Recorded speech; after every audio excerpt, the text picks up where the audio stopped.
tal? Muy buenas tardes. Después de estas pequeñas vacaciones, que fueron de 2 semanas y pico, que mi amigo y compañero se la bancó, pero bárbaro. Estoy acá de vuelta, después de pasar por Canadá. Un destino que recomiendo. Ahora les voy a contar. Hola, Frank, querido, ¿cómo va? Hola negro, ¿cómo va? Un honor tenerte de nuevo en el programa, recibirte. Y bueno, sí, como decís vos, la bancamos ahí solo, y bueno, en un programa con Facundo, pero la verdad que la pasamos lindo y muy cómodo. Bueno, me alegro mucho. Gracias a Oscar Machado, por supuesto, que es el productor general de Rugby Platense. Y la verdad que, te digo, a grandes rasgos es un país que no esperaba, no iba con ninguna expectativa y sin embargo me encontré con lindas ciudades, con muy buena gente, ¿viste? Bien predispuesta. ¿Viste cuando te encontrás con gente predispuesta a hablar, yo no sé inglés, o sea, hablo inglés en indio, Tarzán soy, peor que de indio, Tarzán soy hablando. Bueno, y en Quebec se habla solo francés, así que, pero todo el mundo, viste, te encuentra perdido y te para y te dice si necesitas algo, te ayuda, qué sé yo, nada, un país amable, un país lindo, se vive muy bien y la gente está contenta, qué sé yo, tiene problemas como todos los países, pero la verdad, ciudades muy lindas, Toronto es muy parecida a Nueva York, pero más chiquita, así que de verdad que muy lindo país y un destino que, por eso digo, lo recomiendo porque creo que vale la pena. Si uno no conoce, es un país absolutamente distinto. No viviría ni de casualidad, porque en invierno hacen entre -20 y -30 grados. No puede salir. Tiene en las ciudades, las dos ciudades más grandes, que son Montreal y Toronto, tienen una ciudad subterránea por debajo. Una se llama Paz. Entonces vos te vas de un edificio a otro y de un, no sé, de la gobernación, por ejemplo, a un supermercado grande, a un Walmart, que no existe más, acá te quiero por nombrar, por abajo de la ciudad, todo por abajo. Y lo mismo en Montreal, que se llama Rezo, lo mismo. Pasa en esas ciudades grandes que tienen toda una ciudad subterránea que tiene comercios, tiendas grandes, para comprar ropa, para comprar lo que quieras. Así que caro, carito, es barato, pero la verdad que fue muy lindo, una muy linda experiencia que hicimos con Carla, así que la verdad que la pasamos muy bien. Pero ahora tenemos una hora por delante para hablar de lo que más nos gusta, de rugby. Así que vamos a arrancar, por supuesto, porque tenemos muchísimo para comentar. Por ejemplo, empezando por el clásico, un clásico que se jugó con el cuchillo entre los dientes, con el resultado muy apretado, pero como un claro ganador. Primero quiero dedicarle el programa a Quique Vergara, que se puso en juego la copa, Quique Vergara, el ruso Roberti, que fue productor durante muchos años de este programa, eh, entregó la copa porque es el sobrino, así que le mandamos un abrazo grande al ruso Roberti. Al Topo de Rivero le quiero mandar un saludo. A Harry Sagastume, que nos mira todos los martes, así que le mandamos un abrazo grande, por supuesto. A toda la gente que nos mira del otro lado. Y si no estás por esta casualidad, martes 5 de la tarde en Somos La Plata, el canal 7, podés vernos, por supuesto, en YouTube. En nuestro canal se llama Rugby Platense. Entrás, pones la campanita que te avisen, nos seguís, hace todo, dale. A nosotros nos viene bien. Y por ahí te encontrás con alguna sorpresita. Por ejemplo, la nota que vamos a tener hoy, que es a uno Y de los si entrenadores no, de los negro, tiros. si no nos quieren ver todo el programa y no Dale. nos quieren bancar tanto, tener los recortes, los mejores recortes en Instagram, también Rugby Platense, para bueno, tener las mejores notas, lo que vamos hablando, capaz dividido por los clubes, así que nada, podés entrar ahí y fijarte bien lo que Claro. dices. Si se cansan de nosotros, pueden ver la nota solamente. Entonces tenés un montón de cosas para ver y para disfrutar. Pero bueno, decíamos que el barrio obrero se transformó en el centro de la ciudad del rugby porque se jugaba el clásico entre los Tiros y La Plata y la verdad que muchísima gente, no sé calcular cuánta, no pude estar esta vez porque estaba de viaje, pero sí dicen que había muchísima gente, que no había lugar para estacionar, que un quilombo, hablando mal y pronto. Pero bueno, los tiros venía precedido de, en las 4 primeras fechas, 3 victorias y una derrota solamente. Y ahí nomás contra el Alumni. Y La Sí, Plata gana el clásico, contra San Luis, ¿no? Así que la verdad que fue un partido que los tiros que la ganó de punta a punta. Pero ojo, hay que tener en cuenta eh, los, todavía los defectos que tienen los tiros. hablamos de un equipo que está segundo en la tabla, que acaba de ascender y sin embargo hablamos de muchos defectos. Y lo digo porque en todos los partidos de lo que va del torneo le pasó lo mismo que ahora contra La Plata. Es tener la pelota, mejorar tener mejores formaciones fijas, tener un breakdown muy superior y sin embargo no plasmarlo en el resultado. Un primer tiempo que tendría que haber sido muy superior en el resultado terminó siendo muy parejo, ¿no? Sí, sin duda, negro, sí. Bueno, lo dicen un poco los protagonistas, ¿no? Escuchábamos un poco las notas después del partido, que sí, muchos errores de los dos equipos, bueno, partidos friccionados como siempre son los clásicos, eso se esperaba, pero bueno, sin embargo, como decís vos, se van al entretiempo con un 13-6 por parte de los Tilos, ya con todos los puntos casi en el primer tiempo, solo dos penales en el segundo tiempo por equipo que me parece que sí, como decís vos, muy friccionado, gran dominio de los tiros para mí, que ganó todo el partido, como decías vos, siempre estuvo en ventaja, y que bueno, lo plasmó desde el primer minuto con ese penal que mete Mateo Fernández Armendáriz, ¿no? Sí, el único try lo hace Cabano Wall, después de un line, muy cerquita del gol de La Plata, que atacaba para el lado, los tiros atacaban para el lado de la pileta en ese momento.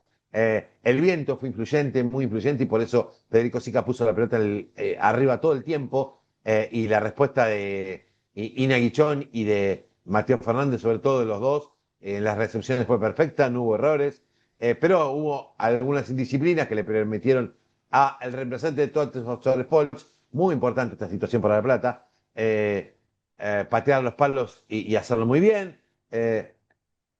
La verdad que el partido fue parejo, supo aprovechar las oportunidades que creó. En realidad, mucho más por eso.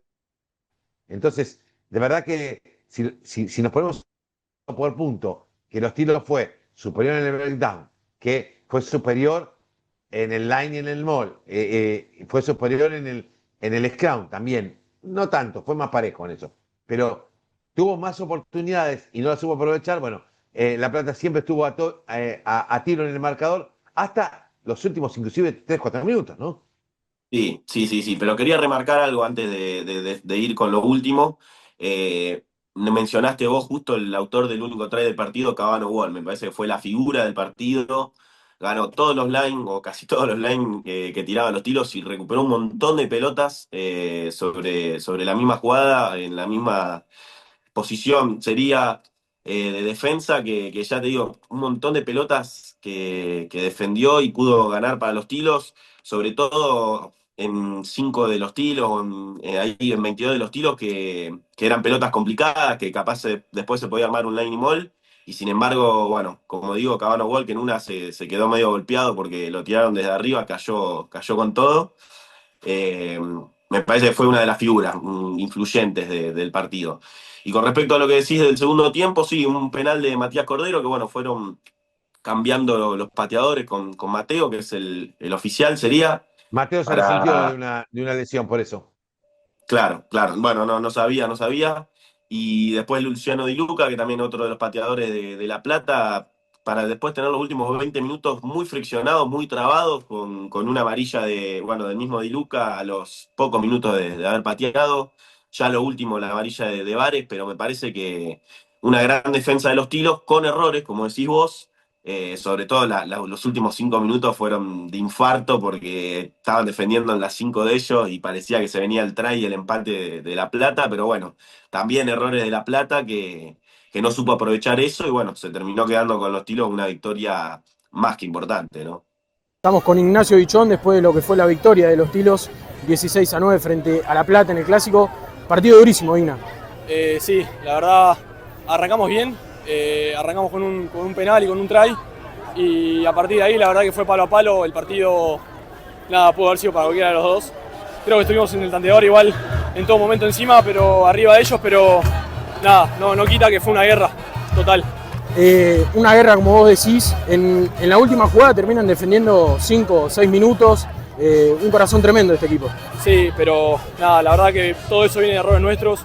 Teníamos el viento en contra en el segundo tiempo, pero nada, la verdad la defendimos con el corazón, que es la característica principal del equipo, así que nada, no podemos estar más contentos. Bueno, Igna, muchas gracias. Estamos con Pedro Rodríguez Alcobendas después de lo que fue la victoria de los Tilos, 16-9 frente a La Plata, el primer clásico del año. ¿Qué análisis te merece este partido? No, nada, partido muy cerrado, así como son los clásicos, que se disputaron hasta el último minuto.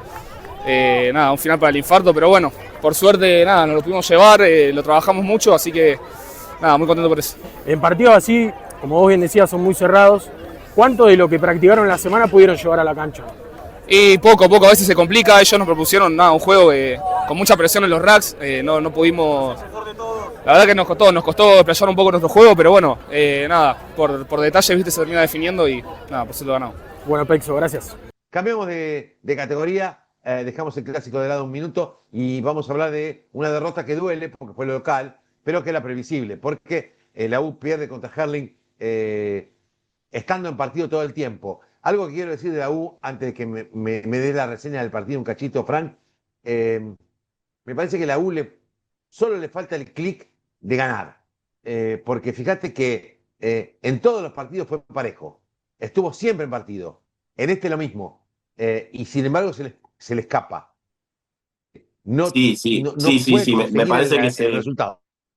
se le escapa el resultado, sobre todo ahí en el segundo tiempo, que queda cerca del marcador, pero nunca pudiendo empatar o ponerse arriba en el resultado.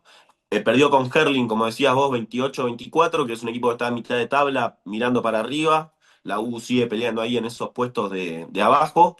Y sí, se pone al principio nomás con ese try de Juan Duclos, 7-3, pero después una seguidilla bastante complicada para la U, se pone 17-7 En 6 o Herling. 7 minutos le hace 3 tries. Sí, así es, como decís vos, del minuto 18 al 23 le mete 2 tries y después ya el último también del primer tiempo termina con un penal para irse 20-10 al entretiempo abajo. Claro.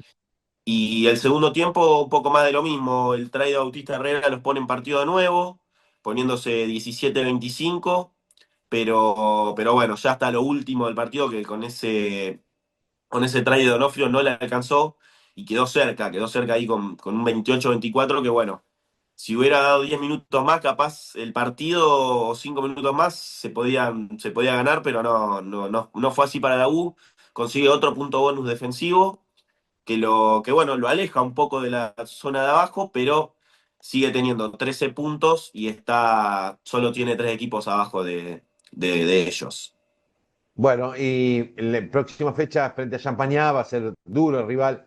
Recordemos que Champagnat viene de descender, o sea que es uno de los equipos que jugó el top 12 el año pasado, junto con el Atlético de Rosario. Pero bueno, tenemos fe y esperanza de que la U siga recuperándose de alguna manera, siga sacando puntos bonus, que gane finalmente los partidos. Esta vez va a ser de visitante. Nosotros nos vamos a tener que ir a la primera pausa de este Rugby Platense de hoy y vamos a volver para charlar un poco el tema de San Luis, de bueno, lo que pasó con Albatros, que finalmente no jugó, la victoria de Berizzo, 3 vicecampeonas, y una nota imperdible con el Talo Fedavanti. Pausa y ya volvemos, dale.